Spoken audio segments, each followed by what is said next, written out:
మహోన్నతుడైన సర్వాధికారి అయిన సర్వసృష్టికర్త అయిన జీవమగల దేవునికి ఘనతయు మహిమయు ప్రభావమును ఆరోపిస్తూ ఉన్నాం. ప్రతిదినం మన పనుల కొరకు ఆయా వ్యాపకాలలో రకరకాలైన ప్రసార మాధ్యమాలలో మన సమయాన్ని మనం గడుపుతూ ఉంటాం. ఈ రాత్రివేళ మనము వినబోచున్న మాటలు ఏవైతే ఉన్నాయో అవి దేవుని మాటలు అని మొదటిగా మీకు అర్థం కావాలి. జీవము కలిగిన దేవుడు, సర్వ సృష్టికర్త అయిన దేవుడు, సర్వాధికారి అయిన దేవుడు ఈ రాత్రివేళ మనందరినీ కూడా ప్రేమించి ఆయన మనతో మాట్లాడటానికి ఇష్టపడుతూ ఉన్నాడు. అందును బట్టి ప్రభువును స్తుతిస్తూ ఉన్నాం. ఎన్నో రకాలైన మాటలు మనం వింటాం, కానీ దేవుని వాక్యం జీవము గలది, అది మనల్ని బ్రతికిస్తూ ఉంది. కనుక ఈ రాత్రివేళ కొంచెం సమయం దేవుని వాక్యం పైన మీ మనస్సు నిలిపి శ్రద్ధగా వినాలని ప్రభునామమున మీకు అందరికీ సర్వసృష్టికర్త అయిన దేవుని పేర ఆనబెట్టుచూ ఉన్నాం. రాత్రివేళ పరిశుద్ధ గ్రంథమైన బైబిల్లో నుండి అపోస్తులుడైన పౌలు రోమీయులకు వ్రాసిన పత్రిక 3వ అధ్యాయము 23వ వచనాన్ని మనం చదువుకున్నాం. ఏ భేదమును లేదు, అందరును పాపము చేసి దేవుడు అనుగ్రహించు మహిమను పొందలేకపోవచ్చు ఉన్నాము. మొదటిగా కొంత సమయము దేవుని అనుగ్రహాన్ని గురించి మనం ఆలోచన చేయాలని నేను ఆశపడుతూ ఉన్నాను. దేవుడు మనకు ఏమి అనుగ్రహించాడు? భూమిని, అందులో ఉండే సమస్తమును ఆయన సృష్టించాడు. ఆకాశమును, అందులో ఉండే సమస్తాన్ని ఆయన సృష్టించాడు. సముద్రమును, అందులో ఉండే సమస్తాన్ని దేవుడు సృష్టించాడు. దేవుని వాక్యం ఇలాగ తెలియచేస్తూ ఉంది. ఆకాశమైతేమి, మహాకాశములైతేమి ఏవైతే ఉన్నాయో అవన్నీ కూడా దేవుడైన యెహోవా వశము. భూమిని ఆయన నరులకు ఇచ్చి ఉన్నాడు అని మనం చూస్తూ ఉన్నాం. ఈ వాక్యాన్ని ఆధారం చేసుకొని ఒక విషయాన్ని మనం ఆలోచన చేస్తే, భూమి మీద మాత్రమే నరుడు నివసించగలిగిన, బ్రతుకగలిగిన సౌకర్యాలే కానీ, అనుకూలతలే కానీ, వాతావరణ పరిస్థితులే కానీ ఉన్నాయి. ఇక ఈ విశ్వములో మరి ఎక్కడా కూడా మానవుడు నివసించటానికి, ఒక జీవి నివసించటానికి అనుకూల వాతావరణమే కానీ, సౌకర్యాలే కానీ లేవు అనే సంగతి మనకు అర్థమవుతూ ఉంది. భూమి మీద మాత్రమే మానవుడు జీవించగలడు. ఆహారం భూమిలో నుండి పండిస్తూ ఉన్నారు. బ్రతకటానికి అవసరమైన శ్వాసను, గాలిని భూమి మీదే ఉంది. కొంత ఎత్తులోనికి పైకి వెళ్ళిపోయిన తర్వాత మనకు శ్వాస అందదు. ఒకసారి మేము హిమాచల్ ప్రదేశ్ వెళ్ళడం జరిగింది.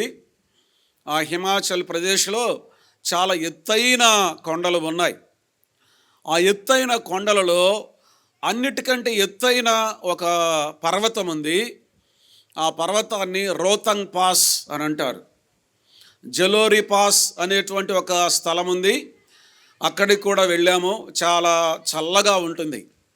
అంత మాత్రమే కాకుండా రోహతంగ్ పాస్ అనేటువంటి మరొక పర్వత శిఖరం ఉంది.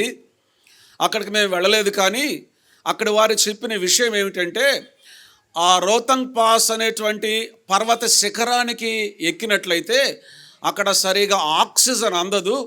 కొన్నిసార్లు ఆక్సిజన్ అందక మనుషులు చనిపోతారు అని చెప్పారు. అంటే కొంత ఎత్తులోనికి, పైభాగంలోనికి వెళ్ళిపోతే మానవుడు నివసించడానికి అనుకూలమైన పరిస్థితులు లేవు అనే సంగతి మనకు అర్థమవుతుంది. ఈ సత్యం ఎక్కడ బయలుపరచబడుతుంది? దేవుని యొక్క వాక్యం, పరిశుద్ధ గ్రంథమైన బైబిల్లోనే ఆ సత్యం ముందుగానే చెప్పబడింది. ఏమని వ్రాయబడింది? ఆకాశములు దేవుడైన యెహోవా వశము, భూమిని ఆయన నరులకిచ్చి ఉన్నాడు. మానవుడు జీవించటానికి భూమిని మానవునికి దేవుడు ఇచ్చాడనే సంగతి బైబిల్ ఆ సత్యాన్ని బయలుపరుస్తుంది, తెలియచేస్తూ ఉంది. అలాగైతే మనకు అవసరమైన వాటి అన్నిటినీ కూడా దేవుడు ఈ భూమి మీద సమకూర్చాడు అనే సంగతి మనం తెలుసుకోగలుగుతున్నాం. అంత మాత్రమే కాదు, మరికొన్ని విషయాలు చదువుదాం. చూడండి, అపోస్తులుల కార్యముల గ్రంథం 17వ అధ్యాయము 25వ వచనాన్ని నేను చదువుతున్నాను. అపోస్తులుల కార్యముల గ్రంథం 17వ అధ్యాయం వచనం 25. ఆయన అందరికీ జీవమును ఊపిరిని సమస్తమును దయచేవాడు గనుక తనకు ఏదైనను కొదువై ఉన్నట్టు మనుషుల చేతులతో సేవింపబడువాడు కాడు. ఇక్కడ 3 విషయాలు మనం చూస్తాం. ఆయన అందరికీ జీవమును ఊపిరిని సమస్తమును దయచేవాడు. మనకు జీవమునిచ్చింది దేవుడు, ఊపిరినిచ్చింది దేవుడు, సమస్తమునిచ్చింది దేవుడు. మనకు అవసరమైన సమస్తాన్ని దేవుడు అనుగ్రహిస్తూ ఉన్నాడు. ఊపిరి ఇస్తున్నాడు, జీవము ఇస్తూ ఉన్నాడు, సమస్తం అనుగ్రహిస్తున్నాడు. కాబట్టి తర్వాత మరొక వచనాన్ని 28వ వచనాన్ని నేను చదువుతున్నాను. అపోస్తులుల కార్యముల గ్రంథం 17:28. మనం ఆయన యందు బ్రతుకుచున్నాము, చెలించుచున్నాము, ఉనికి కలిగి ఉన్నాము. మనము బ్రతుకుచున్నాము, మన బ్రతుకునకు మన జీవమునకు మూలము దేవుడే. చెలించుచున్నాము, కారణము దేవుడే. ఉనికి కలిగి ఉన్నాము, కారణం దేవుడే. ఉనికి మనకింకా ఒక చిరునామా, మనకింకా ఒక అడ్రస్ ఉంది. దానికి గల కారణం ఎవరంటే దేవుడే. దేవుని ద్వారానే మనం బ్రతుకుచున్నాము, దేవుని ద్వారానే మనం చెల్లించుచున్నాము, దేవుని ద్వారానే మనం ఉనికి కలిగి ఉన్నాము. దేవుని వాక్యం తెలియచేసే మాట ఏమిటి అంటే, మానవుడు భూమి మీద బ్రతకటానికి మూలం జీవము కలిగిన దేవుడే అనే సంగతి మనకు అర్థమవుతుంది. మానవునికి అవసరమైన జీవమును ఊపిరిని సమస్తాన్ని దయచేవాడు. ఇప్పుడు ఒక ప్రశ్న, దేవుడు ఎవరికి జీవమును, ఎవరికి ఊపిరిని, ఎవరికి బ్రతకటానికి అవసరమైన సమస్తాన్ని దయచేస్తూ ఉన్నాడు? మన ఎదుట ఉన్న ప్రశ్న ఏమిటంటే, మంచివారికా చెడ్డవారికా? దేవుని వాక్యం ఏమని తెలియచేస్తూ ఉంది? మంచివారికా చెడ్డవారికా అనే ప్రశ్నకు ఇక్కడే జవాబు ఉంది. ఏమని తెలిసిన, ఆయన అందరికీ. అందరికీ అంటే ఇందులో ఎంత మాత్రం మినహాయింపు లేనే లేదు. మంచివారని మినహాయింపు లేదు, చెడ్డవారని మినహాయింపు లేదు, దేశాలని మినహాయింపు లేదు, భాషలని మినహాయింపు లేదు, కులమని జాతులని మినహాయింపు లేదు. అందరికీ ఊపిరిని ఆయనే దయచేస్తూ ఉన్నాడు, జీవమును ఆయనే దయచేస్తున్నాడు, సమస్తమును ఆయనే దయచేస్తూ ఉన్నాడు. దేవుని వాక్యంలో మరొక మాట మనం చదువుదాం. చూడండి, మత్తయి రాసిన సువార్త 5వ అధ్యాయము 45వ వచనాన్ని చదువుతున్నాం. చూడండి, మత్తయి రాసిన సువార్త 5వ అధ్యాయం 45వ వచనం. ఆయన చెడ్డవారి మీదను మంచివారి మీదను తన సూర్యుని ఉదయింపజేసి నీతిమంతుల మీదను అనీతిమంతుల మీదను వర్షము కురిపించుచున్నాడు. గమనించారా? ఆయన నీతిమంతుల మీదను అనీతిమంతుల మీదను సూర్యుని ఉదయింపచేస్తూ ఉన్నాడు, మంచివారి మీదను చెడ్డవారి మీదను వర్షము కురిపిస్తూ ఉన్నాడు. ఈ భూమి మీద జీవిస్తున్న మానవాళికి అందరికీ దేవుడు అనుగ్రహించిన సూర్యుడు ఉన్నాడు. మానవాళికి అందరికీ దేవుడు అనుగ్రహించిన వర్షము ఉంది.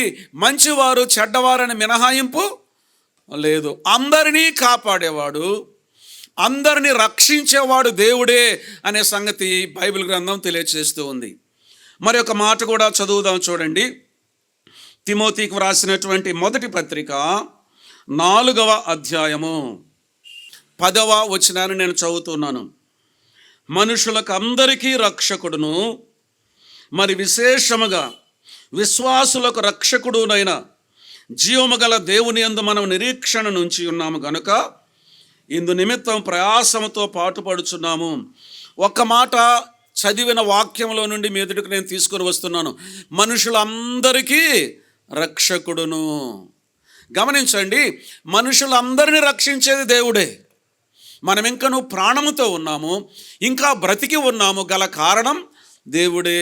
దేవుని వాక్యంలో మరి ఒక చోట ఇలాగూ వ్రాయబడిన సంగతి నేను మీకు జ్ఞాపకం చేస్తూ ఉన్నాను. జీవ మరణములు దేవుడైన యెహోవా వశము అని దేవుని వాక్యం తెలియచేస్తుంది. ఒక వ్యక్తి జీవించాలన్నా, ఒక వ్యక్తి మరణించాలన్నా జీవము కలిగిన దేవుడైన యెహోవా వశం అని దేవుని వాక్యం తెలియచేస్తూ ఉంది.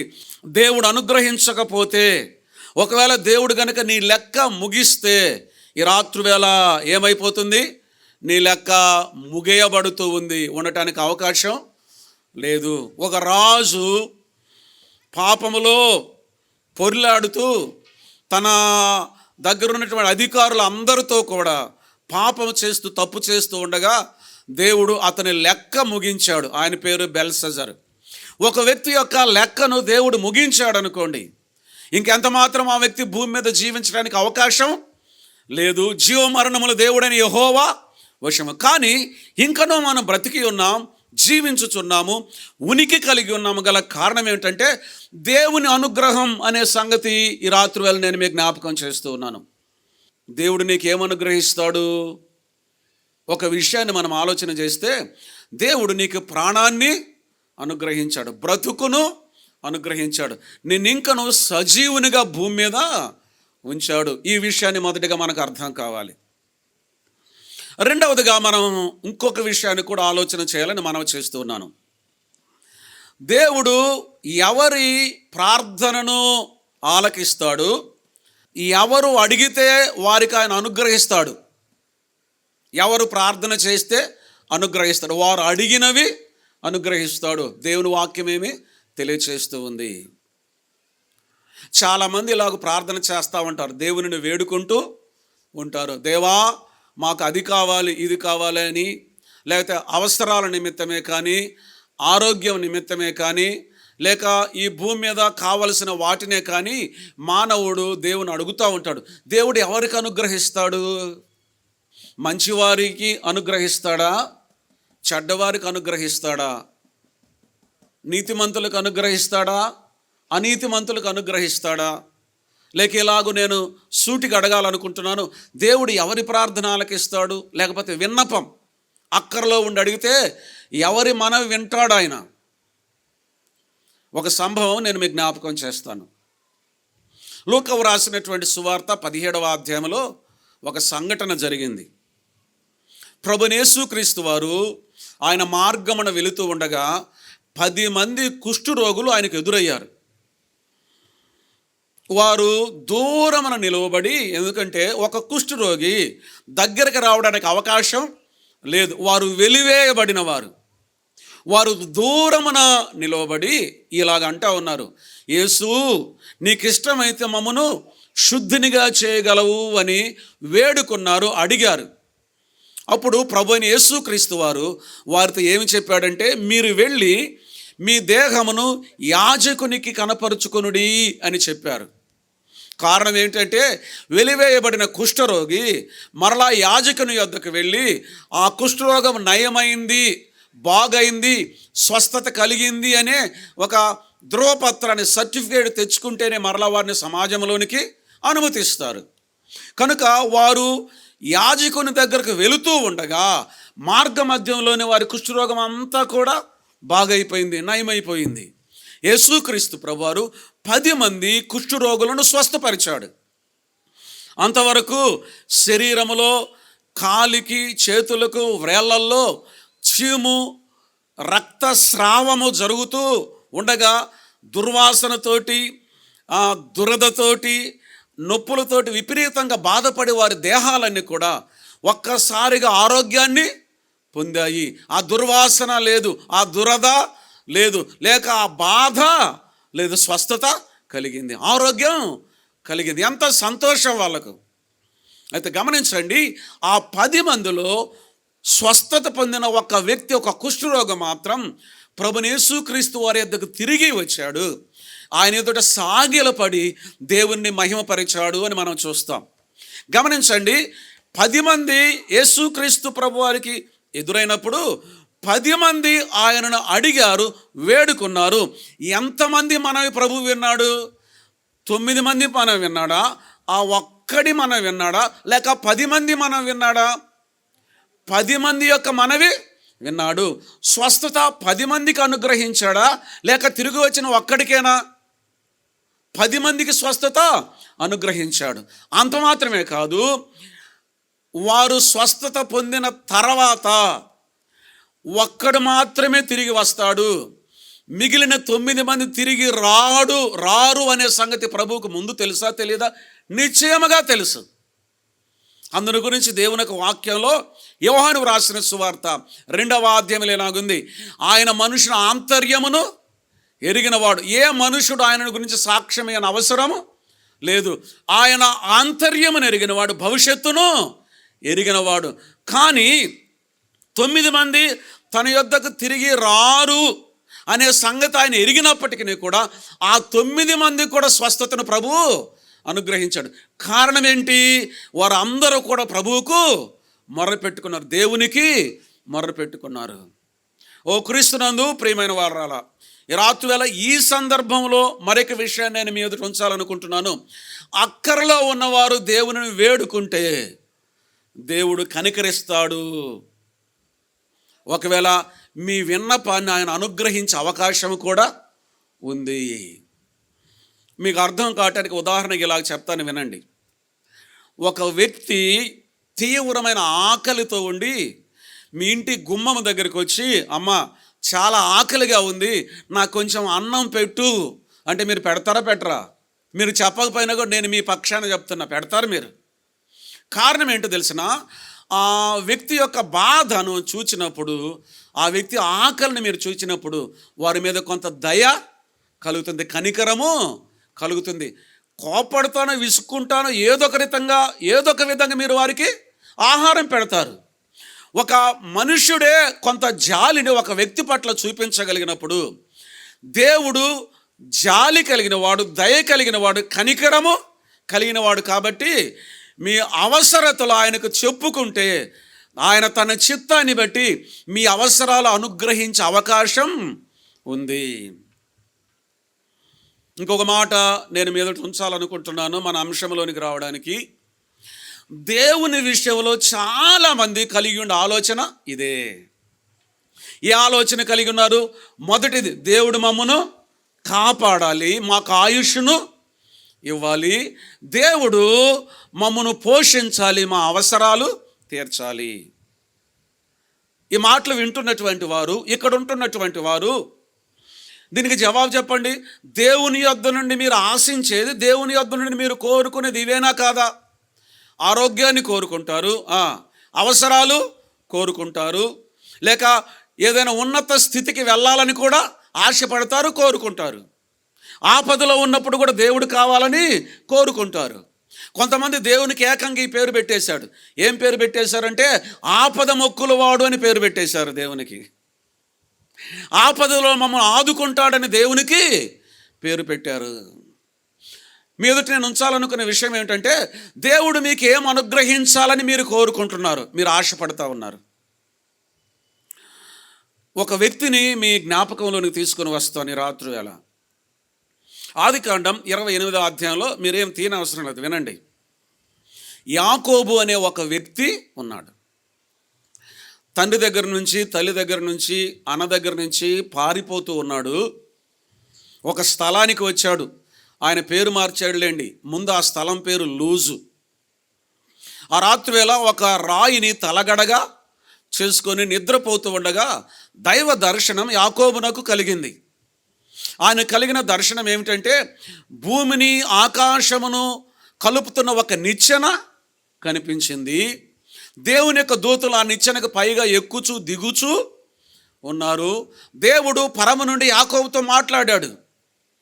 యాకోబు, నీవు వెళ్ళు మార్గం అంతట్లో నేను నీకు తోడుగా ఉంటాను. నేను అబ్రహాము ఇస్సాకుల దేవుడను. నేను నీ సంతానాన్ని విస్తరింప చేస్తాను. నీ సంతానం ఇసుక రేణువుల వలె అవుతుంది. నువ్వు తూర్పు తట్టును, పడమటి తట్టును, ఉత్తరపు తట్టును, దక్షిణపు తట్టును వ్యాపించదవు.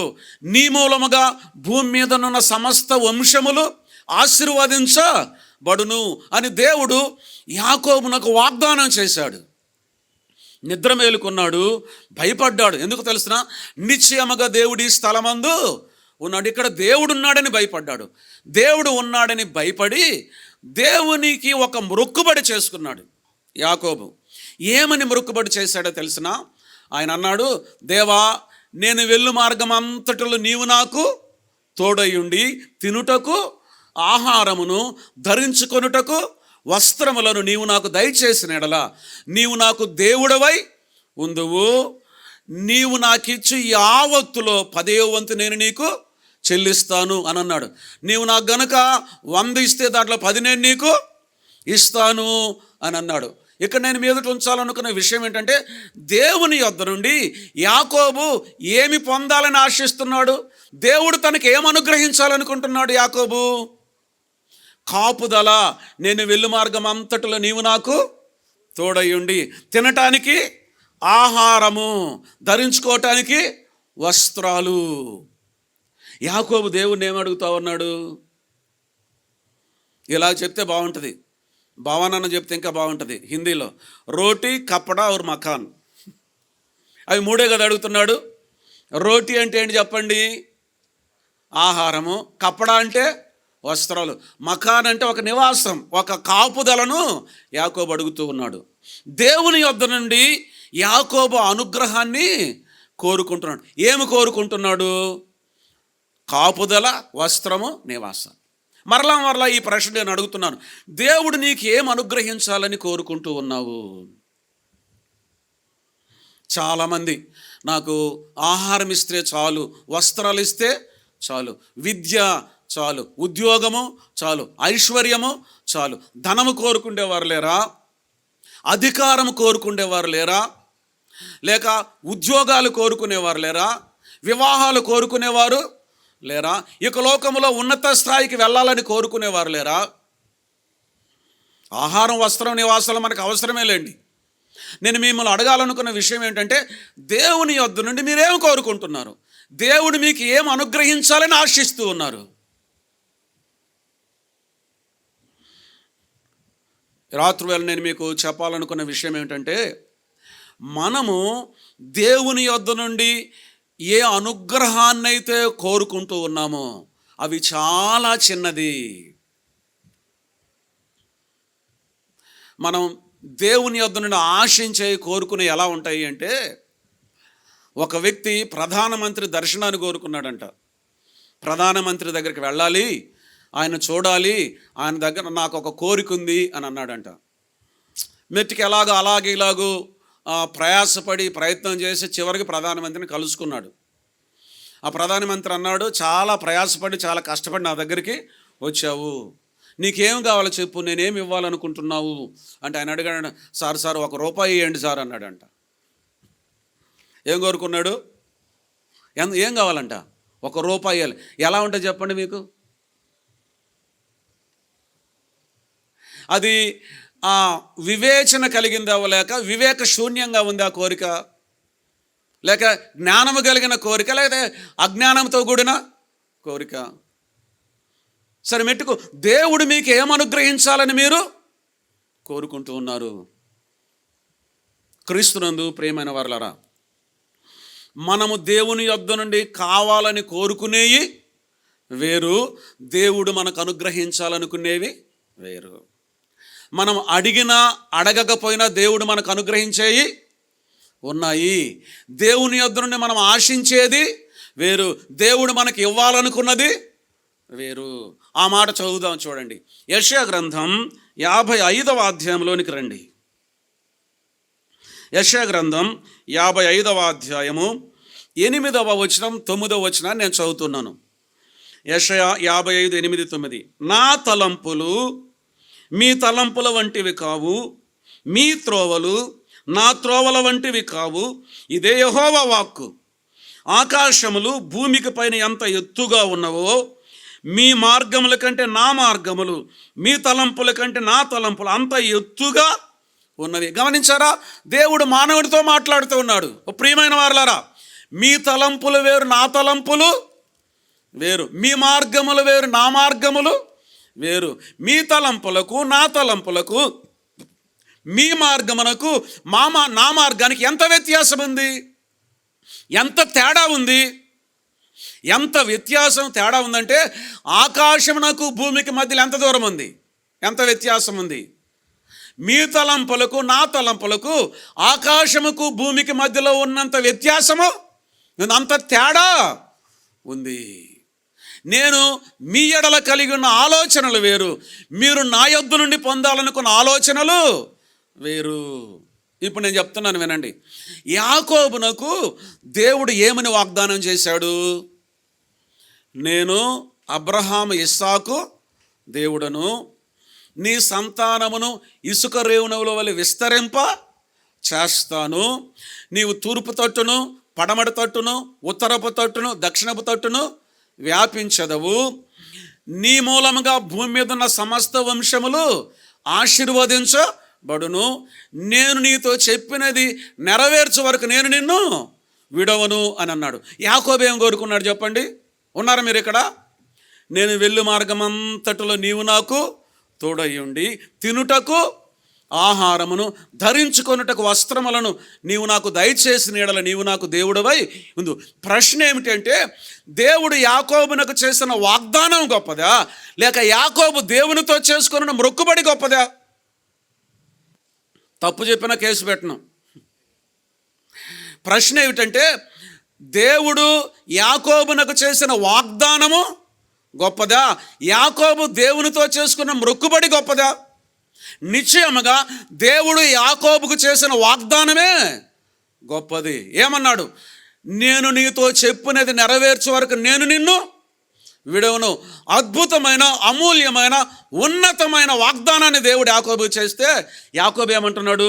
రోటీ కపడా ఔర్ మకాన్, నేను వెళ్ళు మార్గం అంతట్లు నీవు నాకు తోడయ్యుండి, తినుటకు ఆహారమును, ధరించుకొనుటకు వస్త్రములు నీవు నాకు దయచేసినడల నీవు నాకు దేవుడు అయ్యుందువు. దేవుడు ఉన్నతమైన వాడు. ప్రియమైన వాళ్ళరా, మన ఎడలు ఎప్పుడు కూడా ఉన్నతమైన ఆలోచనలే కలిగి ఉన్నాడు. ఎంత ఉన్నతమో తెలిసిన, అక్కడ ఒక నిచ్చెన కనపడుతుంది యాకోబు నాకు. ఆ నిచ్చెన ఏమి కలుపుతా ఉంది? భూమిని ఆకాశాన్ని కలుపు. భూమిని ఆకాశాన్ని, భూమిని భూలోకాన్ని పరలోకాన్ని, మానవుని దేవుని కలిపే నిచ్చెన అక్కడ కనపడుతూ ఉంటే యాకోబు ఏం కావాలన్నాడు? నేను వెళ్ళు మార్గం అంతట్లో నీవు నాకు తోడయ్యుండి, తినుటకు ఆహారమును, ధరించుకొనుటకు. అసలు మరలా ఈ ప్రశ్న అడుగుతున్నాను, మీకు దేవుడు ఏం అనుగ్రహించాలని కోరుకుంటున్నారు? మీరేమన్నా అనుకోండి, మనం కోరుకునేవి, మనం ఆశించేవి చాలా చాలా దేవుని దృష్టిలో చాలా చాలా చాలా అల్పమైనవి, చాలా చాలా చిన్న సూక్ష్మ రేణువుల కంటే కూడా చిన్నవి. అయితే దేవుడు మనకేమనుగ్రహించాలనుకుంటున్నాడు? మనం చదువుకున్న ఈ వాక్య భాగాన్ని నేను మీకు జ్ఞాపకం చేస్తాను చూడండి. ఏ భేదమును లేదు, అందరూ పాపము చేసి దేవుడు అనుగ్రహించు మహిమను పొందలేక పోవుచున్నారు. ఇప్పుడు చెప్పండి, ఈ వాక్య ప్రకారం దేవుడు మనకేం అనుగ్రహించాలనుకుంటున్నాడు? అక్కడే ఉంది కదా మాట. ఏం అనుగ్రహించాలనుకుంటున్నాడు? మహిమ. ఆ మాట గుర్తుపెట్టుకోండి. ఈ లోకంలో చాలా తాత్కాలికమైనవి, చాలా తక్కువవి, చాలా అల్పమైనవి దేవుని యొద్ద నుండి మనం ఆశిస్తున్నాం. కానీ దేవుడు మనకి ఏం అనుగ్రహించాలని కోరుకుంటున్నాడంటే మహిమను అనుగ్రహించాలని కోరుకుంటూ ఉన్నాడు. దేవుడు అనుగ్రహించు మహిమ. మహిమను గురించి చాలా చాలా నిర్వచనాలు, మహిమను గురించిన చాలా చాలా ఇతర సంగతులు కూడా ఉన్నాయి, అద్భుతమైన సంగతులు కూడా ఉన్నాయి. కానీ ఒక్క విషయాన్ని మాత్రం ఈ రాత్రి మీదటి నేను ఉంచుతాను. మహిమ అనే మాటకు ఒక్క మాట ఈ రాత్రి వేళ ఆ మాట నిర్వచనంగా మనం తీసుకుందాం. చాలా నిర్వచనాలు ఉన్నాయి. మహిమ అనే మాటకు నేను రాత్రి వేళ మీకు చెప్పాలనుకున్నది ఏంటంటే గొప్పతనం. దేవుడు మనకి ఇవ్వాలనుకుంటున్నాడు. ఏమి ఇవ్వాలనుకుంటున్నాడు? మహిమను ఇవ్వాలనుకుంటున్నాడు. దేవుడు మనకి ఏమి ఇవ్వాలనుకుంటున్నాడు? గొప్పతనాన్ని ఇవ్వాలనుకుంటూ ఉన్నాడు. ఈ మహిమ అనేటువంటి మాటను మనం గుర్తుపెట్టుకుందాం. దేవుడు మనకు అనుగ్రహించాలనుకున్న మహిమ ఏమిటి? 1-2 వచనాలు చదువుదాం చూడండి. మీ బైబిల్ గ్రంథాన్ని తీసి చూడండి. 1 యోహాను వ్రాసినటువంటి సువార్త 1వ అధ్యాయము 12వ వచనాన్ని చదువుతున్నాను చూడండి. 1:12. తన్ను ఎందరు అంగీకరించురో వారికి అందరికీ, అనగా తన నామమునందు విశ్వాసం ఉంచిన వారికి దేవుని పిల్లలగుటకు ఆయన అధికారము అనుగ్రహించడు. ఇక్కడ ఒక మాట గుర్తుపెట్టుకోండి, దేవుని పిల్లలు అనే మాట గుర్తుపెట్టుకోండి. ఇప్పుడు రోమీలకు రాసినటువంటి పత్రికలోనే 8వ అధ్యాయము, రోమీలకు రాసినటువంటి పత్రిక 8వ అధ్యాయము 18 లేక 20-21 వచనాలు చదువుతున్నాను చూడండి. ఎలయనగా సృష్టి నాశనమునకు లోనైన దాస్యములో నుండి విడిపింపబడి దేవుని పిల్లలు పొందబో మహిమగల స్వాతంత్ర్యము. గమనించండి, దేవుని పిల్లలు ఏం పొందుతారట? దేవుని పిల్లలు పొందబోవు మహిమ. తర్వాత ఇప్పుడు హెబ్రీలకు రాసినటువంటి పత్రికలోనికి రండి. 2వ అధ్యాయము, హెబ్రీలకు రాసినటువంటి పత్రిక 2వ అధ్యాయం 10వ వచనాన్ని నేను చదువుతున్నాను. ఎవని నిమిత్తము సమస్తమును ఉన్నవో, ఎవని వలన సమస్తమును కలుగుచున్నవో ఆయన అనేకులైన కుమారులను మహిమకు తెచ్చుచుండగా వారి రక్షణకర్తను శ్రమల ద్వారా సంపూర్ణంగా చేయుట ఆయనకు తగును. అనేకులైన కుమారులను మహిమకు తెచ్చుచుండగా. గమనించండి, ఈ చదివిన వాక్య భాగంలో అన్నిటినీ కలిపి ఒక్క మాటలు నేను మీకు చెప్పాలనుకుంటున్నాను. దేవుని కుమారులుగా ఉండే మహిమ ఇలాగ మీ ఎదుట ఉంచాలనుకుంటున్నాను. కుమారత్వము యొక్క మహిమ. అసలు దేవుని కుమారులుగా తీర్చబడటం అది ఒక మహిమ. దేవుని పిల్లలు కావటమే అది ఒక గొప్పతనం. ఈ రాత్రి వేళ ఒక ఉన్నతమైన స్థితిలో ఉన్నటువంటి ఒక అధికారంలో కానీ, హోదాలో కానీ, లేక ఐశ్వర్యంలో కానీ ఉన్నతమైన స్థితిలో ఉన్న ఆ వ్యక్తి యొక్క కుమారులుగా, పిల్లలుగా పరిచయం చేసుకోవటానికి ఎంతగా గొప్పగా ఫీల్ అవుతారు వారి యొక్క పిల్లలు. కానీ అన్నిటికీ పైన ఉన్నవాడు, సర్వ సృష్టికర్త అయిన వాడు, సర్వాధికారి అయినవాడు, సార్వభౌమాధికారం కలిగిన దేవుడు, అధికారం మీద అధికారి అయినటువంటి ఆయన కుమారునిగా మార్చబడటం ఎంత మహిమ, ఎంత గొప్పతనం. ప్రపంచంలో ఉన్నతమైన ఒక వ్యక్తి పేరు చెప్పండి. ఉదాహరణకి ఇలాగ మనం ఆలోచన చేద్దాం. ప్రపంచంలో అమెరికా అధ్యక్షుడు అంటే చాలా గొప్ప అమెరికా అధ్యక్షుడు ఎవరు? ఇప్పుడు డొనాల్డ్ ట్రంప్. డొనాల్డ్ ట్రంప్ కుమారుడని చెప్పుకోవటానికి మీరు గొప్పగా ఫీల్ అవుతారా, లేకపోతే అవమానకరంగా ఫీల్ అవుతారా? అది మహిమకరంగా ఫీల్ అవుతారా లేదా? నేను చెప్తున్నాను వినండి. ఉదాహరణకు మీకు అర్థం కావటానికే, అందరినీ సృష్టించిన వాడు, అందరికీ పైగా ఉన్నవాడు, జీవము కలిగిన దేవుని పిల్లలం. అది ఎంత గొప్ప సంగతి అంటే, గలతీలకు రాసినటువంటి పత్రిక 4వ అధ్యాయము 7వ వచనాన్ని చదువుతున్నాను చూడండి. 7వ వచనం. కాబట్టి నీవిక దాసుడవు కావు, కుమారుడవే. కుమారుడవైతే దేవుని ద్వారా వారసుడవు. ఇప్పుడు ఎవరట? మనకు దేవుడు ఇవ్వాలనుకున్న మహిమ, మనకు దేవుడు ఇవ్వాలనుకున్న గొప్పతనం ఏంటో తెలిసిన, మనం ఆయన పిల్లలముగా ఉండాలని, ఆయన బిడ్డలనుగా, ఆయన పిల్లలనుగా మనము చేసుకోవాలని. దేవుని కుమారులు అనే మహిమ, ఆ మహిమను దేవుడు మనకు అనుగ్రహించాలని ఆశపడుతూ ఉన్నాడు. రెండో విషయాన్ని చూద్దాం చూడండి. కొరింథీయులకు రాసినటువంటి మొదటి పత్రిక 15వ అధ్యాయము. కొరింథీయులకు రాసిన మొదటి పత్రిక 15వ అధ్యాయము 43వ వచనాన్ని చదువుతున్నాను చూడండి. వచనం 43. ఘనహీనమైనదిగా విత్తబడి మహిమ గలదిగా లేపబడును, బలహీనమైనదిగా విత్తబడి బలమైనదిగా లేపబడును. గమనించండి, ఘనహీనమైనదిగా విత్తబడి మహిమ గలదిగా లేపబడును. ఏమిటిది? పౌలు గారు దేని గురించి ఇక్కడ చెప్తూ ఉన్నాడు? ఘనహీనమైనదిగా విత్తబడి మహిమ గలదిగా లేపబడును. ఏమిటది? మన దేహం. అక్కడ సందర్భం, అక్కడ ప్రస్తావన మన దేహాన్ని గురించి. మన దేహం ఎటువంటిది?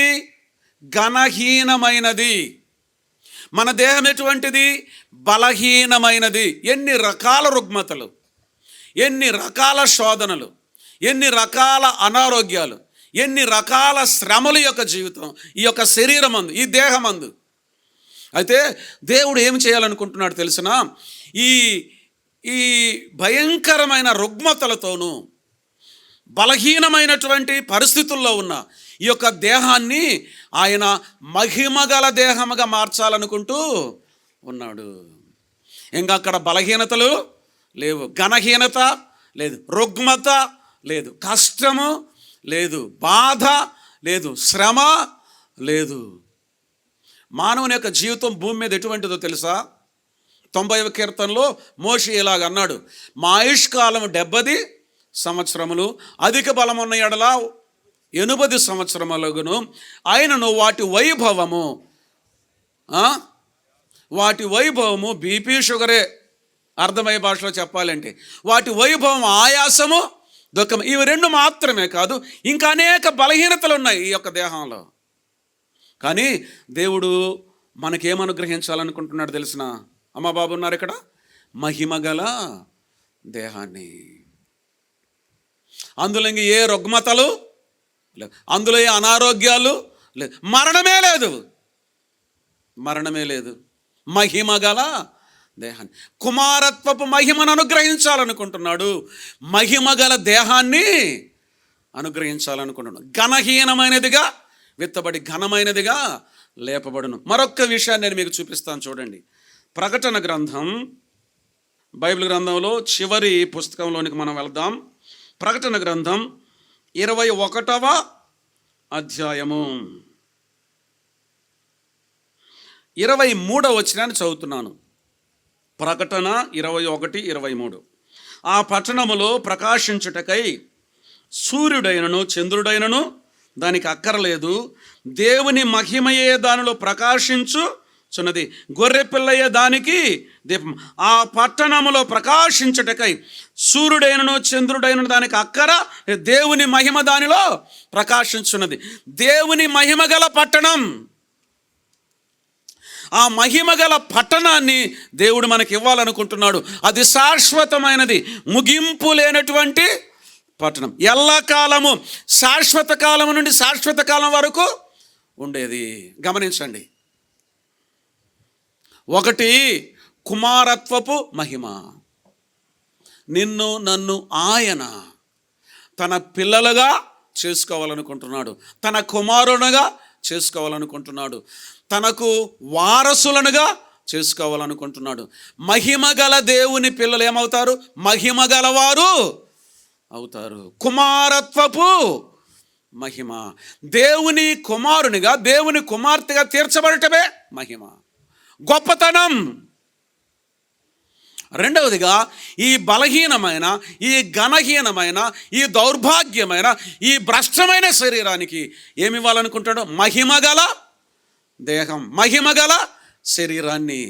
ఘనహీనమైనదిగా విత్తబడి మహిమగలదిగా లేబడి, ఏ బాధ కష్టం లేనటువంటిది.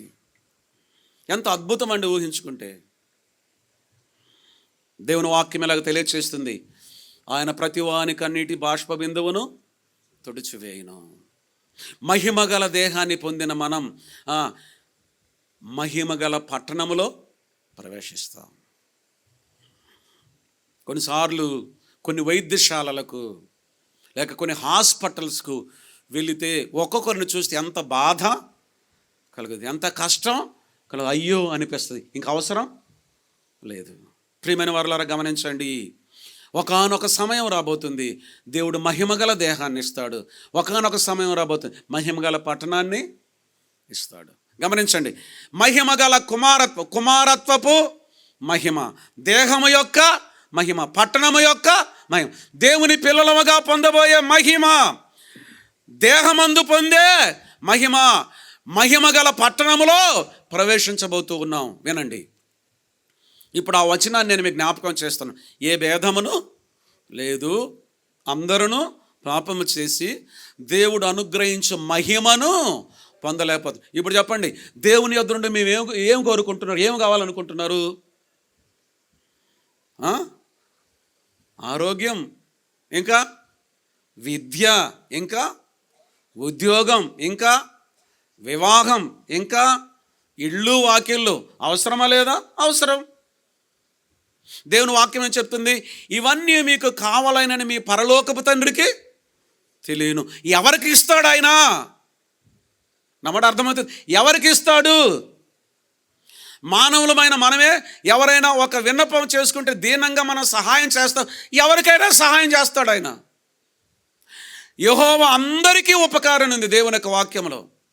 ఎవరికైనా మేలు చేస్తాడు, ఎవరికైనా ఉపకారం చేస్తాడు. ఆయన ఎవరికి కీడు చేసేవాడు కాదు. దేవుని వాక్యంలో, విలాప వాక్యంలో ఇలాగ చెప్పండి, ఆయన హృదయపూర్వకంగా ఎవరికైనాను నష్టమునైనను బాధ అయినను కలుగు చేసేవాడు కాదు. వాటన్నిటికీ మనమే కారణం. ఓ ప్రియమైన వారులారా, గమనించండి, దేవుని యొద్ద నుండి మనం ఏమి కావాలని కోరుకుంటున్నామో అవి చాలా తక్కువ,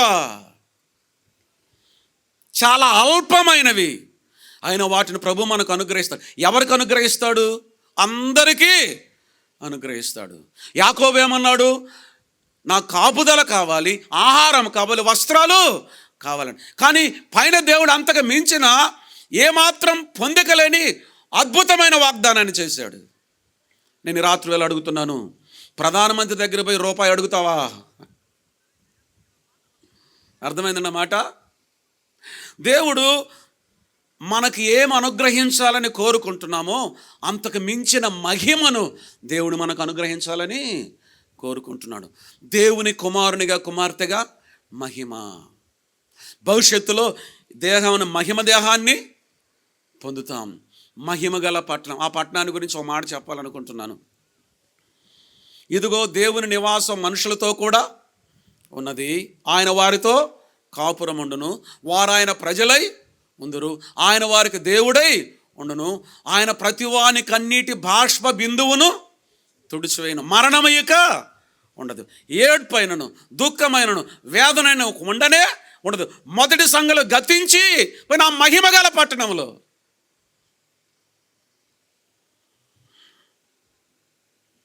రాత్రివేళ మన జీవితానికి, బ్రతకటానికి, ఈ లోకంలో ఉండటానికి ఏం అవసరం ఆయనకు తెలుసులేండి. ఆయన ఏమన్నాడు తెలిసిన?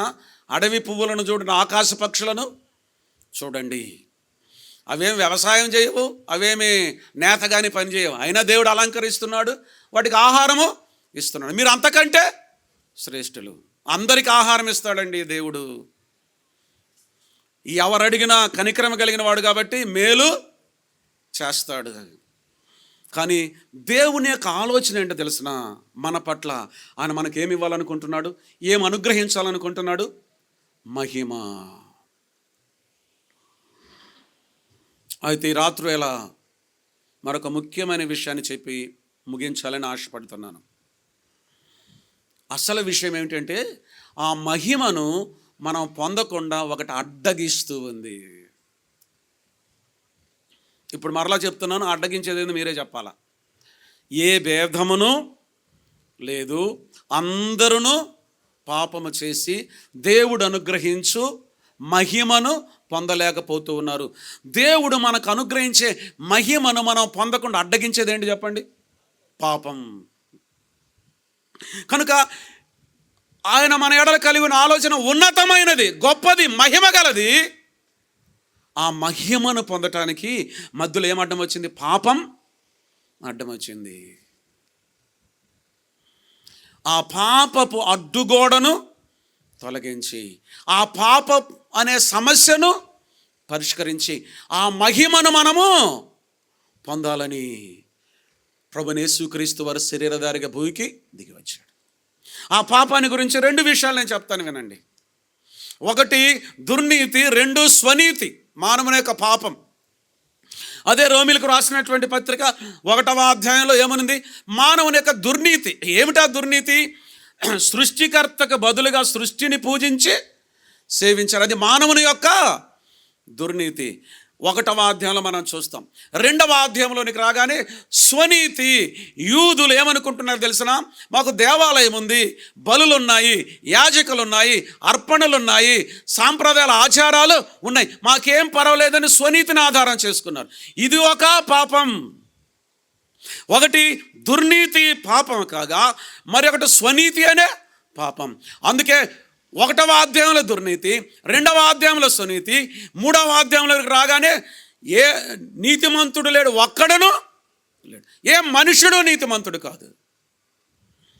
కొంతమంది దుర్నీతి చేత దేవుని మహిమకు దూరం అయ్యారు, కొంతమంది స్వనీతి చేత దేవుని మహిమకు దూరం అయ్యారు. ఈ స్వనీతి చాలా ప్రమాదకరమైనది. ఈ స్వనీతికి మరి ఒక పేరు పెట్టాలంటే ఏం పేరు పెట్టచ్చు తెలుసా? మతము అనే పేరు పెట్టచ్చు. మతాన్ని ఆధారం చేసుకొని దేవుని యొద్దకు వెళ్ళాలని చాలామంది ప్రయత్నం చేస్తున్నారు, ఓడిపోతారు. మతం దేవుని యొద్దకు తీసుకొని వెళ్ళలేదు. బైబిల్ గ్రంథంలో మతనిష్ట కలిగిన ఒక ఆయన ఉన్నాడు. మత నిష్ట కలిగిన వాడు ఆయన. మత సంబంధమైన ఏ లోపం ఆయన లేదు. ఇటువంటి మతనిష్ట కలిగిన వాడు తన గురించి ఏం చెప్తున్నాడు తెలిసిన? పాపులలో ప్రధానుడను అన్నాడు. అర్థమవుతుందండి? మతము తనను ఏం చేసింది? ప్రధానమైన పాపిని. ఎంత బాధాకరం! ప్రపంచంలో ప్రస్తుతం మన దేశంలో సైతం మతం పేరున జరుగుతున్నంత హింస మరి ఏ పేరున జరగటం లేదు. అవునా కాదా? స్వనీతి. నీతిమంతుడు లేడు, ఒక్కడను లేడు. కనుక మానవునికి దేవునికి అడ్డంగా వచ్చిన ఆ దుర్నీతి, స్వనీతి అనే పాపం, అంత మాత్రమే కాకుండా రకరకాలైన పాపం, ఆ దుర్నీతిలో నుండి, ఆ స్వనీతిల నుండి అనేకమైన పాపాలు ఒకటిదానితో ఒకటి పుంకాలుగా పుట్టుకొని వస్తూ ఉన్నాయి. 1వ అధ్యాయంలో 28వ వచనం నుండి మనం చూడగలం. మరియు వారు తమ మనసులో దేవునికి చోటు నొల్లకపోయిరి గనుక చేయరాని కార్యములు చేయుటకు భ్రష్ట మనసునకు దేవుడు వారిని ఆ భ్రష్టత్వం ఏందో తర్వాత కనపడుతుంది. ఎంత ఘోరమైన పాపాలు! దేవుని దృష్టికి హేయమైన, అసహ్యమైన పాపాలు. నీతిమంతుడు లేడు, ఒక్కడును లేడు. ఆ పాప సమస్య పరిష్కరించబడకపోతే ఆ మహిమను పొందే అవకాశం మనకు లేదు. ఆ పాపపు సమస్యను ఏ మానవుడు పరిష్కరించలేడు, ఏ వ్యక్తి పరిష్కరించలేడు. దేవుడు మాత్రమే పరిష్కరించగలడు. దేవాతి దేవుడు శరీరధారి అయి భూమికి దిగి వచ్చాడు.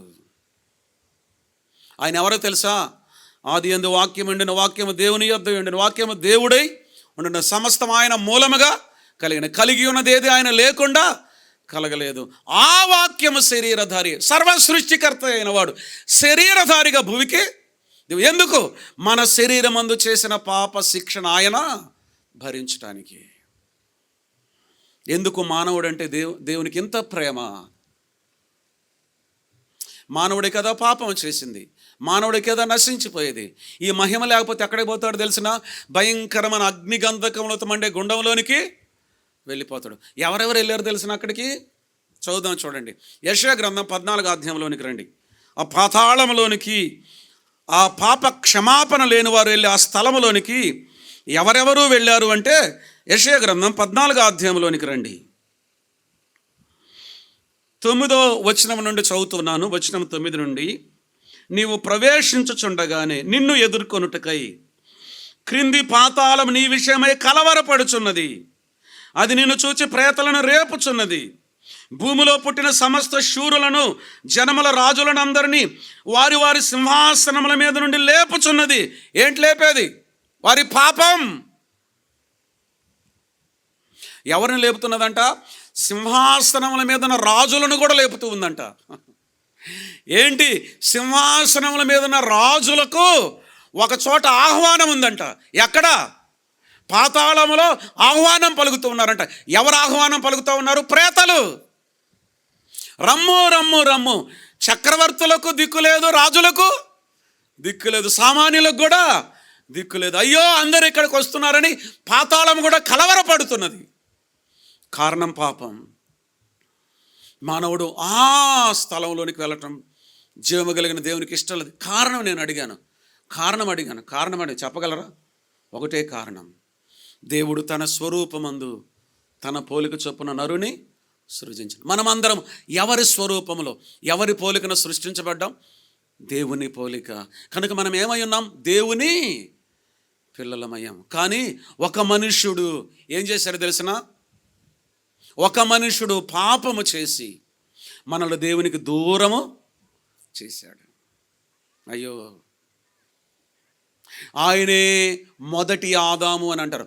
ఒక మనుషుని ద్వారా పాపము ద్వారా మరణమును లోకములోనికి ఎలాగూ ప్రవేశించను. ఆ ఒక్క మొదటి మనుషుడైన మొదటి ఆదాము యొక్క పాపం దేవుని మహిమకు మనకు అడ్డుగా వచ్చింది. మరొక ఆదాము కావాలి ఈ అడ్డు తొలగించడానికి. దేవుని స్వరూపం, దేవుని పోలిక కదా. మరొక ఆదాం, ఎవరైనా కడపటి ఆదాం, ఆయన పేరు కడపటి ఆదాం అండి. ప్రభువైన యేసుక్రీస్తు వారు రెండవ ఆదాం కాదు, కడపటి ఆదాము. మొదటి ఆదాము ద్వారా మనందరము దేవుని మహిమకు దూరం అయిపోయాము. కడపటి ఆదాము ద్వారా మనందరం దేవుని మహిమను మరలా పొందటానికి ఆయన శరీరధారిగా దిగివచ్చి అడ్డుగోడను తొలగించాడు, పాపపు అడ్డును తొలగించాడు. ఎలాగో తెలుసా? మన పాప శిక్షణ ఆయన భరించుట ద్వారా. ఓ క్రీస్తునందు ప్రియమైన వారలారా, దేవుని వాక్యంలో ఒక శ్రేష్టమైన మాట ఉంది. ఆ మాట నాకు చాలా ఇష్టం, మీకు కూడా జ్ఞాపకం చేయాలనుకుంటున్నాను. కాబట్టి ఇప్పుడు క్రీస్తు యేసునందున్న వారికి ఏ శిక్ష విధియు లేదు. ఈ సమస్యను పరిష్కరించగలిగింది ఏమిటి? అత్యంత పెద్ద సమస్య. నీటి సమస్యను పరిష్కరించగలరా మీ ఊర్లో? ప్రయాణ సౌకర్యాల సమస్యను పరిష్కరించగలరా? విద్యుత్ సమస్య వస్తే పరిష్కరించగలరా? అనారోగ్య సమస్య వస్తే పరిష్కరించగలరా? అన్నిటికీ అందుబాటులో సౌకర్యాలు ఉన్నాయి. పాపపు సమస్యను ఏ వ్యక్తి పరిష్కరించలేడు. కారణం ఏం తెలిసిన? అందరూ అదే శిక్షా విధిలో, అందరూ అదే పాపములో ఉన్నారు. పాపపు సమస్యను పరిష్కరించడానికి పాపము లేనివాడు కావాలి. పాపము లేనివానిగా ప్రభువైన యేసుక్రీస్తు వారు భూమి మీదకి దిగి వచ్చాడు, పరిశీలించబడ్డాడు. పరిశీలనలో ఏం తేలిందో తెలిసిన? పవిత్రుడు, నిర్దోషి, నిష్కల్మషుడు, పాపులలో చేరక ప్రత్యేకంగా ఉన్నవాడు, అన్యాయపు తీర్పు నొందినవాడై సిలువలో వేలాడుతూ ఉన్నాడు. ఎలాగో తెలుసా? తలపైన ముండ్ల కిరీటము, దేహమంతా కొరడా దెబ్బలు, చేతుల్లో గాయ చీలలు, కాళ్ళలో మేకు, ధారధారలుగా రక్తము స్రవిస్తూ ఉంది. ఎవరైనా పవిత్రుడు, నిర్దోషి, నిష్కల్మషుడు, పాపులలో చేరక ప్రత్యేకంగా ఉన్నాడు. మరి ఎందుకు వేలాడుతున్నాడు అక్కడ? కారణం ఏంటి? కదా, కారణం ఎవరు? మనమే. మన దేహమంతటితో చేసిన పాపము నిమిత్తమై దేహమంతా గాయపరచబడింది. పాపం వలన దేవుని ఉగ్రత మన మీదకి రావాల్సి ఉంటుండగా ఆ ఉగ్రతను ప్రభువైన యేసుక్రీస్తు వారు తనపైన మోసుకున్నాడు, రక్తము కారుస్తూ ఉన్నాడు. ఏ గ్రంథాలైనా చూడండి, విశేషంగా బైబిల్ గ్రంథం చెప్తుంది, రక్తము చిందించకుండా పాప క్షమాపణ లేదు. క్రీస్తునందు ప్రియమైన వారలారా, పాపపు సమస్య పరిష్కరించబడింది. సిలువలో ఆ పత్రం, ఆ రుణపత్రం మేకులతో కొట్టబడింది, దాని మీద చేవ్రాత తుడిచివేయబడింది. ప్రభు దగ్గరికి వచ్చిన వారందరూ ఈ మహిమను పొందుతారు. ఎవరి దగ్గరికి? పాపాన్ని పరిష్కరించగలిగిన ప్రభువైన యేసుక్రీస్తు వారి యొద్దకు వచ్చిన వారు మాత్రమే ఈ మహిమను పొందుతారు. ఎందుకో తెలిసిన? యేసు ప్రభు వారు ఇలాగన్నాడు, నేనే మార్గము, సత్యము, జీవము, నా ద్వారా తప్ప ఎవడను తండ్రి యొద్దకు రాడు. తండ్రి పరలోకమందు ఉన్నాడు. ఆయన యొద్దకు వెళ్ళాలంటే ప్రభువైన యేసుక్రీస్తు వారు మాత్రమే మార్గం, ఈ మహిమకు మార్గం. అదే అన్నాడు కదా. ఇప్పుడు చదువుదాం చూడండి, ఆయన మనల్ని ఎలాగో మహిమకు తెచ్చాడో చూద్దాం. మరలా హెబ్రీలకు రాసినటువంటి పత్రిక 2వ అధ్యాయము 10వ వచనాన్ని చదువుతున్నాను. హెబ్రీ 2:10. ఎవని నిమిత్తము సమస్తమును ఉన్నవో, ఎవని వలన సమస్తమును కలుగుచున్నవో, ఆయన అనేకులైన కుమారులను మహిమకు తెచ్చుచుండగా వారి రక్షణకర్తను శ్రమల ద్వారా సంపూర్ణునిగా చేయుట ఆయనకు. ఎలా కుమారులమయ్యాం? ఆయన శ్రమల ద్వారా. ప్రభువైన యేసుక్రీస్తు వారు శ్రమపడుట ద్వారా మన పాపమే ఆయనను సిలువకు ఎక్కించింది. ఇప్పుడు గమనించండి, ఆ వచనాన్ని మరలా జ్ఞాపకం చేస్తున్నాను. ఏ భేదమును లేదు, అందరూ పాపము చేసి దేవుడు అనుగ్రహించి మహిమను పొందలేక పోవచ్చు ఉండగా 24 వచనంలో పరిష్కారం చెప్తున్నాను, వినండి. అదే 24 వచనం ఇలాగుంది. కాబట్టి నమ్మువారు ఆయన కృపచేతనే క్రీస్తు యేసునందు విమోచనము ద్వారా ఉచితముగా నీతిమంతులని తీర్చబడుతున్నాం. 1వ అధ్యాయంలో ఏముంది? దుర్నీతి. 2వ అధ్యాయంలో ఏముంది? స్వనీతి. 3వ అధ్యాయం ప్రారంభంలో ఏముంది? నీతిమంతుడు లేడు, ఒక్కడు లేడు. 24వ వచనంలో ఏమనుంది? క్రీస్తు యేసునందు ఉచితముగా నీతిమంతులను తీర్చబడుతున్నాం. ఎలాగూ? పాపపు సమస్య పరిష్కరించబడుట ద్వారా. క్రీస్తునందు ప్రియమైన వారు, ఒక్క విషయం మాత్రం మీకు చెప్పాలనుకుంటున్నాను. పాపము చేసిన వాడు ఎవ్వడు నెమ్మదిగా ఉండడు, గుర్తుపెట్టుకోండి. పాపము చేసిన వారు ఎవ్వరూ సరే, ఎవరైనా సరే, ఈ లోకం వల్ల ఎవరైనా సరే పాపం చేసి నెమ్మదిగా ఉండగలిగిన వాళ్ళు ఎవరో చెప్పండి. అయితే ప్రభువైన యేసుక్రీస్తు వారి ద్వారా పాప క్షమాపణ పొందుట ద్వారా నెమ్మది దొరుకుతుంది. యేసు ప్రభువారు ఇలాగన్నాడు, ప్రయాసపడి భారం మోసుకొనుచున్న సమస్తమైన వారులారా నా యొద్దకు రండి, నేను మీకు విశ్రాంతి కలుగజేతును. ఎప్పుడైతే పాపపు సమస్య పరిష్కరించబడుతుందో వెంటనే హృదయంలో నెమ్మది, శాంతి, సమాధానం. ఒక భయంకరమైన స్త్రీ, పాపములో ఉన్న స్త్రీ ప్రభువైన యేసుక్రీస్తు వారి దగ్గరికి వచ్చి పశ్చాత్తాపడగానే, తన పాపం విషయమై పశ్చాత్తాపడగానే యేసుక్రీస్తు ప్రభువారు ఎలాగన్నాడు తెలుసునా? కుమారి, నీ పాపములు క్షమించబడి ఉన్నవి, నీ విశ్వాసము నిన్ను రక్షించను, సమాధానము గలదానవై వెళ్ళుము అన్నాడు. 3 విషయాలు చూడండి. మొట్టమొదటిగా పాపములు క్షమించబడి ఉన్నవి. దేవుని మహిమను పొందకుండా అడ్డుపడింది ఏంటి? పాపం. ఆ పాపం ఇప్పుడు ఏమైంది? క్షమించబడింది. రెండవదిగా ఏమి కలిగింది? నీ విశ్వాసము నిన్ను రక్షించను. ఇప్పుడు నీకేమొచ్చింది? రక్షణ వచ్చింది, రక్షింపబడ్డావు పాపము నుండి. మూడవదిగా సమాధానము గలదానవై రక్షింపబడగానే హృదయంలో ఏమి కలిగింది? సమాధానం కలిగింది. ఈ సమాధానం లేకపోవటానికి కారణం ఏంటి? పైన పాపం. ఇప్పుడేమైంది? నీ పాపను క్షమించబడి ఉన్నవి. పాప క్షమాపణ పొందిన వారు సమాధానము కలిగి ఉంటారు, దేవుడు అనుగ్రహించే మహిమను పొందుతారు. ఈ లోకంలో కావలసినవి, అవసరమైనవి ప్రభువుకు తెలుసులండి. ఎప్పుడు వాటి గురించైనా ప్రయాస. దేవుడు అనుగ్రహించే ఒక ఉన్నతమైన దానిని పొందటానికి నీకు ఇష్టం లేదా?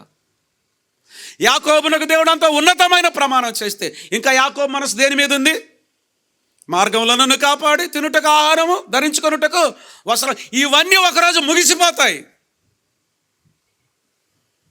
ఏవైతే మనం దేవుని యొద్ద నుండి కావాలని ఆశిస్తున్నామో, ఆయన అనుగ్రహించాలని కోరుకుంటున్నామో, ఏదైతే ఉందో వాటన్నిటికీ భూమి మీద పరిసమాప్తం.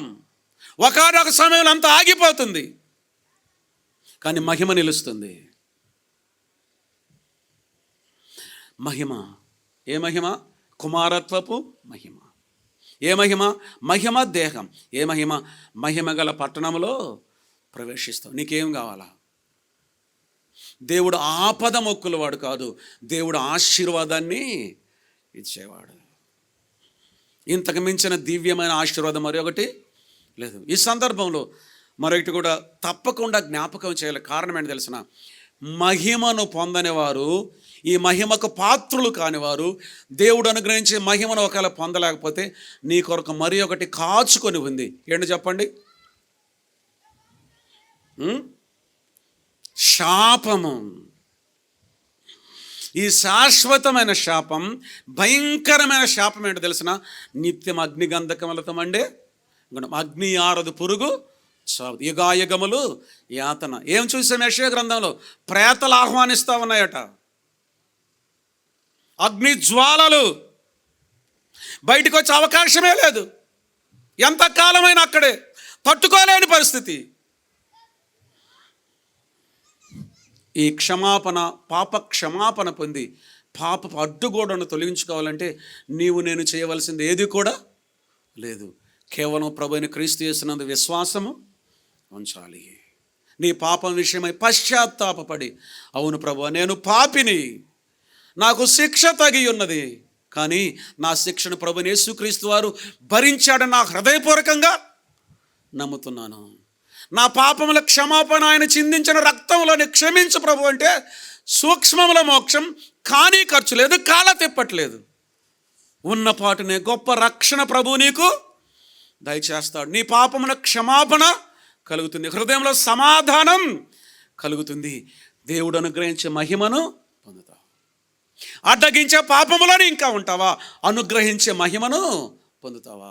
ఈ రాత్రి వేళ స్వేచ్ఛ, ఐచ్ఛిక స్వేచ్ఛ, ఎంపిక నీదే. వాయిదా వేయవద్దు.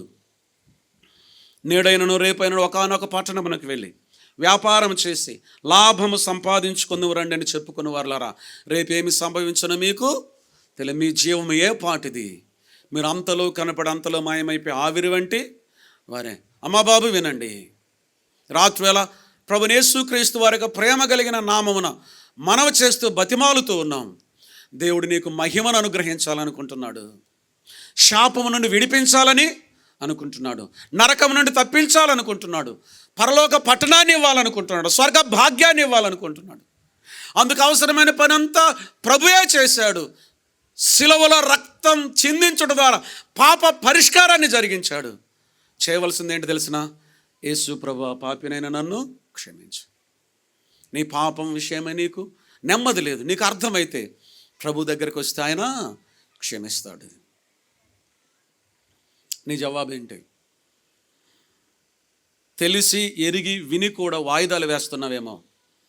దేవుని వాక్యం ఇలాగ తెలియచేస్తుంది, పాపం వలన కలుగు భ్రమ చేత ఒకవేళ నీ హృదయం కఠినపరచబడుతుందేమో ఆలోచన చెయ్యి. అది నేను ఎక్కడికి ఈడ్చుకొని వెళ్తుందో తెలిసిన, భయంకరమైన అగ్నిగుండం. వింటుంటే చాలా తేలిగ్గా ఉందండి, నిప్పులో చేయబెట్టండి తెలుస్తుంది.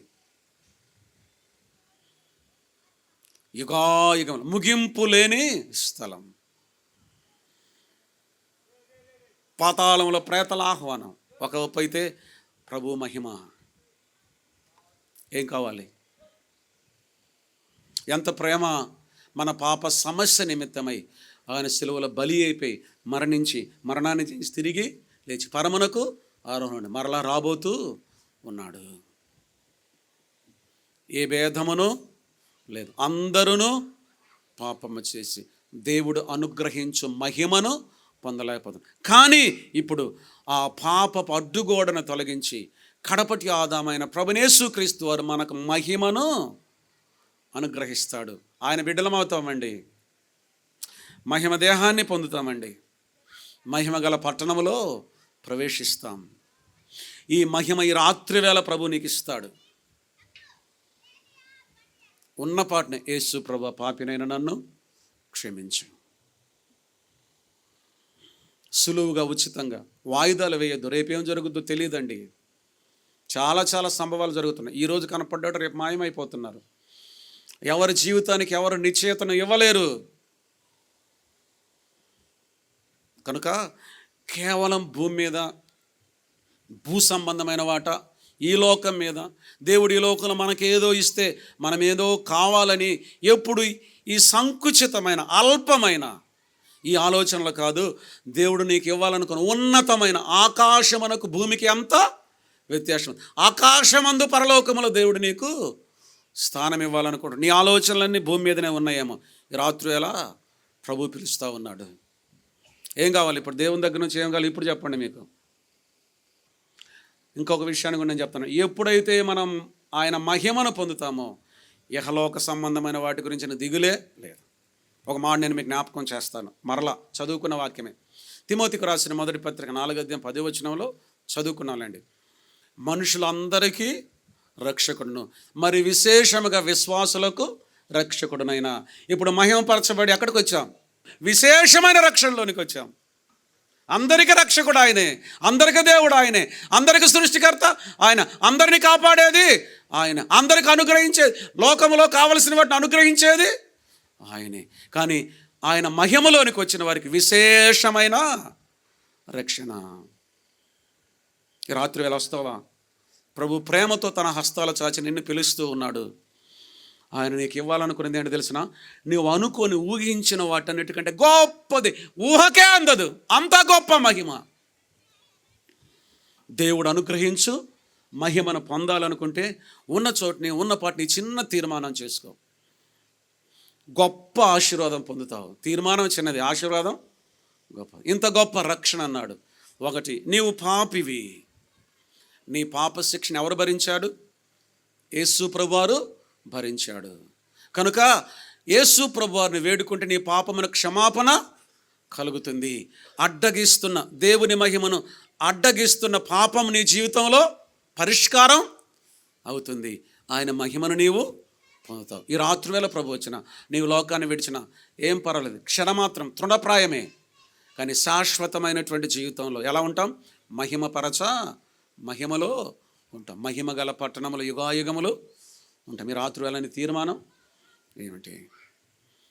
ఈ అనుభవాన్ని మొదటి ఆదాము పోగొట్టాడు, కడపటి ఆదామైన ప్రభువైన యేసుక్రీస్తు వారు మరలా తీసుకున్నాడు. దేవుడు అనుగ్రహించు మహిమను ఈ రాత్రి వేళ ప్రభు నీకు ఉచితముగా ఇవ్వాలనుకుంటున్నాడు. ప్రభు ఈ మాటలు మన కొరకు దీవించి ఆశీర్వదించునుగాక. ఆమేన్.